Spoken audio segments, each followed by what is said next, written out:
Welcome to पंख education. आज हम जानेंगे Flanders system of interaction analysis.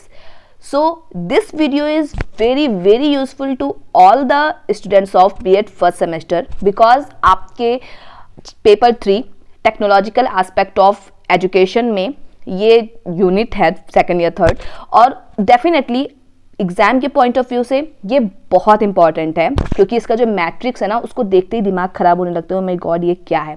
तो ऐसा कोई रॉकेट साइंस नहीं है, बहुत ईजी है।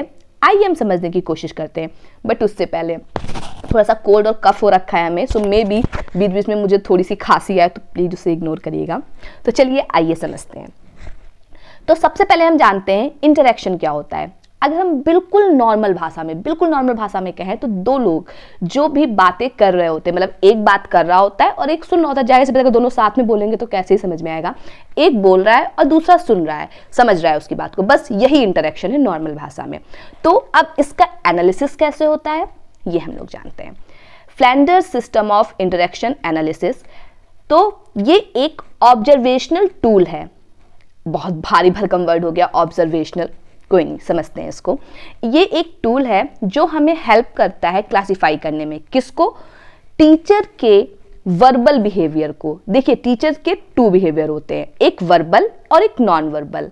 वर्बल मीन्स कोई चीज़ आप बोल के बता रहे हो, एक्सप्लेन कर रहे हो, पूछ रहे हो। और नॉन वर्बल जब टीचर इशारे में कहता है, ऐसे कभी कभी सिट डाउन बोलने की बजाय वो आंखों से इशारा करता है कि बैठ जाओ, या फिर किसी को मुंह से बुलाने की बजाय कि कम हियर, वो अपने हाथ से इशारा कर देता है कि इधर आओ, तो वो उसका नॉन वर्बल बिहेवियर है। तो इस एनालिसिस में हम टीचर के वर्बल बिहेवियर को क्लासीफाई करेंगे, वो जो भी क्लासरूम में कर रहा होता है। ठीक है, तो ये हमारा एक पहले इंट्रो हो गया कि ये इसका ऑब्जेक्टिव क्या है, ये क्या होता है एक मेनली। तो अगर आपके एग्जाम में आता है, सबसे पहले हम इस चीज़ को लिखेंगे कि ये क्या होता है। अब थोड़ा सा इसके बारे में हम जान लेते हैं कि ये क्यों डेवलप किया गया, इसको डेवलप करने का ऑब्जेक्टिव क्या है, इसकी या फिर हम कह सकते हैं कैटेगरीज क्या है, मेथड्स क्या है। तो सबसे पहले ये एक तरह का ऑब्जर्वेशन टूल हमने देख लिया है। तो ये हमें हेल्प करता है क्लासरूम में टीचर जो भी पढ़ा रहा है उसको ऑब्जर्व करने में, उसको स्टडी करने में। दूसरा क्या? टीचर जो वर्बली कर रहा है, मतलब जो वर्बल इंटरेक्शन है उसका मेनली हम लोग उसको क्लासिफाई करते हैं। और तीसरी चीज़ है, जो भी वर्बल बिहेवियर टीचर क्लास में कर रहा है उसकी 10 कैटेगरीज हैं।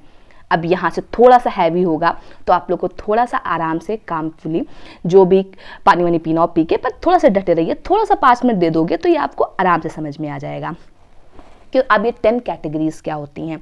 10 कैटेगरीज को इन्होंने 3 चीज़ में डिवाइड किया है। टीचर्स टॉक यानी कि अध्यापक वार्ता, मतलब टीचर जो भी बिहेवियर कर रहा है वो टीचर कैटेगरी में आएगा। पीपल टॉक या स्टूडेंट टॉक, या हिंदी में हम कहते हैं छात्र वार्ता, तो स्टूडेंट जो भी रिस्पॉन्स कर रहा है वो स्टूडेंट टॉक में आएगा। और जब कुछ भी नहीं है, मतलब बिल्कुल या तो शांति है या तो सब एक साथ जुटे पड़े हुए हैं बोलने में, तो वो आपका 10th कैटेगरी में आएगा, जिसको हम लोग साइलेंस या कंफ्यूजन कहते हैं। इस फ्लैंडर एनालिसिस के 2 एस्पेक्ट हैं, एक तो थ्योरिकल और एक प्रैक्टिकल, और दोनों आपको इसी सेमेस्टर में यूज़ करने हैं। जो आपका थ्योरिकल एस्पेक्ट है वो आपका यूज़ होगा ड्यूरिंग योर रिटन एग्जाम, जब आपको क्वेश्चन पूछेगा कि फ्लैंडर एनालिसिस को आप कितना समझते हैं, क्या होता है, तब आप ये सब कुछ लिखोगे। और प्रैक्टिकल एस्पेक्ट का यूज़ होगा वो भी हम आपको थोड़ी देर में बताते हैं।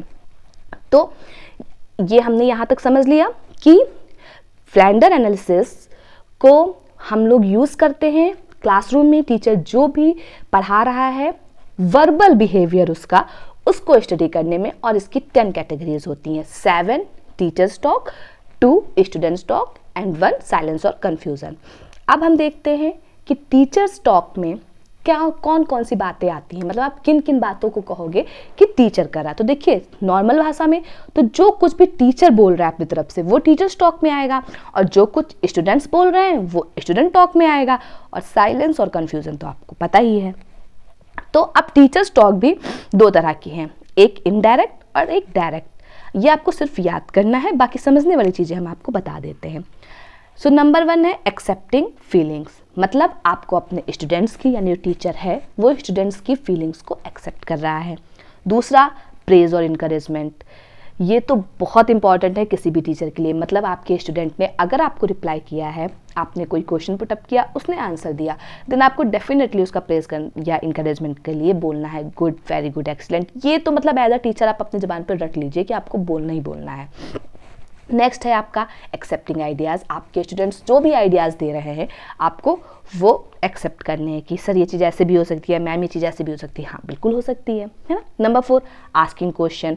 अगर ये तो सबसे अच्छी चीज़ है, अगर मतलब नंबर 4 अगर किसी भी मैट्रिक्स में सबसे ज़्यादा यूज़ हो रहा है तो मतलब वो क्लास सबसे अच्छी, क्योंकि सोचिए आप कुछ अगर एक्सप्लेन कर रहे हो और आपके स्टूडेंट्स क्वेश्चन आस्क कर रहे हैं, they are asking the question, तो सोचिए इसका मतलब कि वो क्लास में इंटरेस्ट ले रहे हैं, तो वो नंबर 4 कैटेगरी में आया।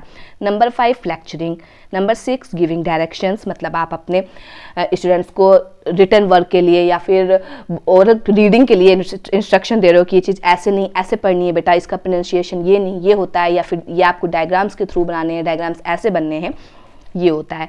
7 में क्रिटिसिज्म। देखिए क्रिटिसिज्म वर्ड तो यहाँ हम नहीं करेंगे क्योंकि क्रिटिसाइज करना एक थोड़ा सा नेगेटिव एस्पेक्ट होता है, तो हम यहाँ पर ये कह सकते हैं कि आप अपने बच्चे को करेक्ट कर रहे हो या फिर उसको आप जस्टिफाई कर रहे हो कि नहीं बेटा, जैसे आपके बच्चे ने कुछ बताया कि मैम ये चीज़ ऐसी है, तो आप कहोगे कि नहीं बेटा ये ऐसा नहीं है, तो ये आई सपोज ऐसा होता है, आप एक बार चेक करो, या फिर ऐसा नहीं होता बेटा ये चीज़ ऐसे होती, तो उसको थोड़ा सा एक पॉजिटिव वे में कहो। ऐसे नहीं कि अरे ऐसे कैसे तुमने कह दिया, कहाँ पढ़ लिया तुमने, ऐसा नहीं होता, नहीं ऐसे नहीं बोलते, आपको उसे पोलाइटली हैंडल करना है।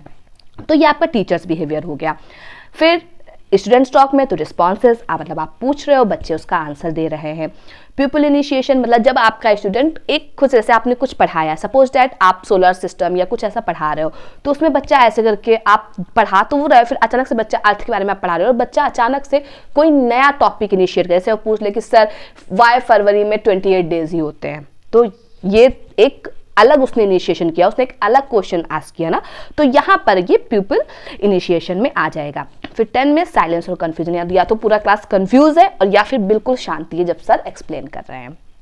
अब इसका करना क्या है ना, आपके दिमाग में यही आ रहा होगा, अब तक तो दिमाग पूरा पक चुका होगा ना, भुर्ची बन गई होगी कि क्या अब इसका करना क्या है। देखिए थ्योरिकल में तो आपका यहाँ तक ठीक है, आपने पूरा यहाँ तक समझ में आया कि हाँ एनालिसिस क्या होता है, हम कैसे करते हैं, इसकी 10 कैटेगरीज कौन कौन सी होती हैं। अब इसका प्रैक्टिकल एस्पेक्ट क्या होता है।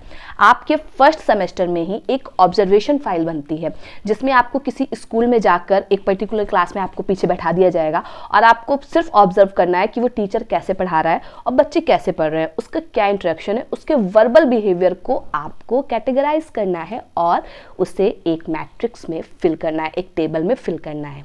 कैसे, जैसे कि आप क्लास में गए, देखा बिल्कुल शांति है, तो साइलेंस का कैटेगरी नंबर क्या है 10। इसके लिए आपको कैटेगरीज याद करनी पड़ेंगी, आप जब 2-3 बार पढ़ोगे तो आपको अपने आप याद आ जाएगी। तो आपको उसको कौन सी कैटेगरी में आता है आप बताइए, नंबर 10।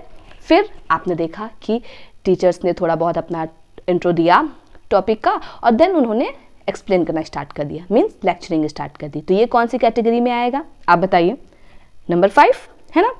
फिर उन्होंने कुछ क्वेश्चंस पुटअप किए और बच्चों ने उसके आंसर्स दिए, तो ये कौन सी कैटेगरी में आएगा, नंबर 8। देन बच्चों ने फिर खुद से कोई एक अलग उस टॉपिक से थोड़ा सा हटके एक अलग इनिशिएट किया, तो वो कौन सी कैटेगरी में आएगा, नंबर 9।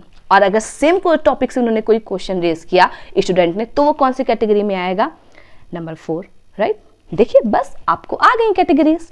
तो बस ऐसे ही आपको एक एक कैटेगरी में, आपने देखा कि आप किसी क्लास में आप गए वहाँ साइलेंस है, तो आपको ऐसे करके एक मैट्रिक्स दी होगी जिसमें आपकी 10 रोज होंगी और 10 कॉलम होगा। बस आपको जो भी इंटरेक्शन से, अगर नंबर 10 साइलेंस है तो यहाँ पर आप नंबर 10 में 1 लिख दोगे कि हाँ एक बार वहाँ पे साइलेंस थी, फिर सर ने लेक्चरिंग स्टार्ट की तो आप नंबर 5 में कर दोगे। ऐसे करके आपको ये टेबल फिल करनी है। आप चाहो तो ऐसे नंबर्स के फॉर्म में भी कर सकते हो, लेकिन इसमें इशू ये होता है कि जैसे आपने नंबर 1 लिखा, फिर आपने फिर देखा कि अगेन सर वही को चीज कर रहे हैं, तो आप क्या उसको आप रब करके नंबर 2 करोगे तो थोड़ा सा डिफिकल्ट हो जाएगा। मतलब ऐसे तो देखने में अच्छा लग रहा है, बट आप खुद सोचे, जैसे आपको 31 है तो आपको कितने टाइम रब करना पड़ेगा सोचिए। तो इसलिए ये टैली हम लोग यूज करते हैं। इसका करने का वजह से एक बार यूज हुआ तो आपने 1, 2 बार यूज हुआ 2, 3 बार हुआ 3, बट एक चीज ध्यान रखिएगा, बस इसका मैक्सिमम 5 ही होता है। उसके बाद जब आपका 5 का एक ग्रुप बन गया, देन आप दूसरा ग्रुप बनाने लगोगे। जैसे यहाँ देखिए इन्होंने कितने सारे ग्रुप बनाए हुए हैं, ठीक है। तो ऐसे करके आपको सारे ग्रुप्स बना लेने हैं। आपका 35 या 40 मिनट का जो भी पीरियड होगा, बस ये याद रखिएगा कि आपको एवरी 30 सेकेंड या 2 सेकेंड 5 सेकेंड के बाद नहीं, आपको थोड़ा सा 1 मिनट 2 मिनट 3 मिनट का टाइम देना है। अब जाहिर सी बात है, अगर टीचर एक्सप्लेन करा तो उसको 5-10 मिनट तो लगेगा ही, तो आराम से आप थोड़ा 5-10 मिनट का टाइम दीजिए और तब फिर उसके बाद आप टैली ड्रॉ करिए। ऐसा नहीं कि आप पर सेकेंड ऐसे ऐसे करो तो आपका टैली पता नहीं कहाँ जाएगा मैट्रिक्स, है ना। तो इस चीज़ का थोड़ा सा आप ध्यान रखिएगा। देन ये आपका बन गया। फिर आपको यहाँ पर ये टोटल कर लेना है, मतलब ये नंबर 2 का कि ये आपको वर्टिकली भी करना है और हॉरिजॉन्टली भी करना है, दोनों तरह से आपको टोटल करके लिख लेना है। आपका ये सेम ही आएगा जैसे कि हम लोग के अटेंडेंस रजिस्टर में आता है। उसके बाद हम बात करते हैं सबसे ज़्यादा पकाऊ चीज़ की, जो बहुत मुश्किल लगता है खास करके आर्ट्स के स्टूडेंट के लिए, ये फार्मूलाज। लेकिन ये ऐसा बिल्कुल भी कोई मुश्किल टास्क नहीं है, बिकॉज ये नॉर्मली आपको इसमें सिर्फ परसेंटेज और एडिशन ही करना है, एडिशन मल्टीप्लिकेशन एंड परसेंटेज, जो कि आप लोग 3rd 4th से ही पढ़ना स्टार्ट कर देते हो, तो सबको आता है। बस आपको फार्मूलाज लर्न करने हैं। तो पहला है आपका टीचर स्टॉक। तो टीचर स्टॉक यानी कि जिसको हम शॉर्ट फॉर्म में टीटी, इसका सिंबल टीटी होता है, उसको अगर हमें निकालना है तो हम कैसे निकालते हैं, तो उसका फॉर्मूला है total tallies into category 1 + 2 + 3 + 4 + 5 + 6 + 7 divided by 100। अब इसमें क्या करना है, तो टोटल टैलीज में आप नंबर्स का टोटल करोगे, यहाँ 10 से लेके 6 तक का, ये पूरे नंबर का आप टोटल करोगे और उसके बाद इनटू आपको मल्टीप्लाई करना है उसको किसका, कैटेगरी 1 से लेके 7 तक का। मीन्स कैटेगरी 1 तो यहाँ पे कोई मार्क नहीं है, लेकिन आपको 1 से लेके 7 तक का यानी 10 to 4 तक आपको सारे नंबर्स को ऐड करना है, उसको मल्टीप्लाई करना है 10 to 6 तक के नंबर पे, एंड देन आपको 100 से डिवाइड कर देना है। ठीक है, आपका निकल के आ जाएगा, जो भी वैल्यू आएगी वो आपको परसेंटेज में लिखनी है और वो टीचर स्टॉक हो जाएगी। देन आपकी पीपल टॉक या फिर स्टूडेंट टॉक है, जिसको हम पीटी से रिप्रेजेंट करते हैं। इसका फॉर्मूला क्या है, टोटल टैलीज इनटू, अब देखिए ये चीज़ ध्यान में रखने वाली है, अब ये फॉर्मूला भी रटने की बहुत ज़रूरत नहीं है, आपको सिंपली टोटल टैलीज को मल्टीप्लाई करना है उन कैटेगरीज से जो आपके टीचर स्टॉक की होती है। हमने क्या पढ़ा था कि पहली जो 7 कैटेगरी होती हैं वो टीचर स्टॉक की होती हैं, तो आपको सिंपली उन्हें 7 नंबर्स को ऐड करना है और टोटल जितने भी नंबर आ रहा है उससे मल्टीप्लाई करके 100 से डिवाइड कर दीजिए। सेम पीपल टॉक में भी आपकी लास्ट की जो 8 और 9 नंबर थी वो पीपल टॉक थी, तो आपको उन दोनों को ऐड करना है, टोटल टैली से मल्टीप्लाई करना है और 100 से डिवाइड कर देना है। साइलेंस में आपकी कौन सी कैटेगरी थी आप बताइए, नंबर 10 ही थी ना नंबर, तो बस आपको उसे टोटल टैली से मल्टीप्लाई करना है और 100 से डिवाइड कर देना है। देखिए पहला 3 तो बहुत ही इजी है, क्योंकि वो आपको सिंपली बस जो टीचर टॉक, पीपल टॉक और साइलेंस है वो आपको अच्छी तरह से कैटेगरीज पता है, बस आपको उन्हीं को टोटल कैटेगरी से मल्टीप्लाई करके 100 से डिवाइड कर देना है, आपका परसेंटेज आ जाएगा। देन टीचर रिस्पॉन्स रेशियो, इसमें थोड़ा सा अलग है बिकॉज इसमें 1 2 3, क्योंकि इसमें टीचर का रिस्पॉन्स है इनटू 100 और फिर आपको डिवाइडेड कर देना है 1 2 3 6 और 7। इसको आपको थोड़ा सा याद करना पड़ेगा, वो भी जब 2-3 टाइम्स आप गो थ्रू करोगे तो आपको डेफिनेटली ये बाय हार्ट लर्न हो जाएंगी। ठीक है, ऐसे ही आपका पीपल इनिशिएशन रेशियो, आपको पता है 9 नंबर होता है ना पीपल इनिशिएशन का, तो बस 9 इंटू 100 डिवाइड कर देना है पीपल की जो टॉक है 8 + 10 से, और फिर आईडी रेशियो आ गया जिसमें आपको कैटेगरी 1 2 3 4 डिवाइडेड बाई 5 6 7, ये आपके टीचर स्टॉक से रिलेटेड है। सो बहुत इजी था, आई होप समझ में आया होगा।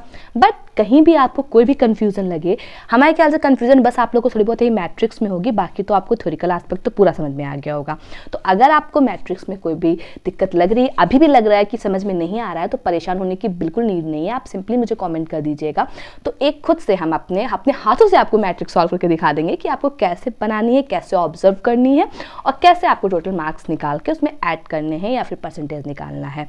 तो अगर आपको ऐसा लग रहा है कि हाँ बार फिर से बनानी चाहिए तो हमें कमेंट में जरूर बताइएगा, और अगर समझ में आ गया हो तो भी जरूर बताइएगा। और बस आई होप वीडियो आपके लिए यूजफुल रही हो तो प्लीज लाइक और कमेंट जरूर करिएगा। मिलते हैं नेक्स्ट वीडियो में, तब तक के लिए बाय बाय।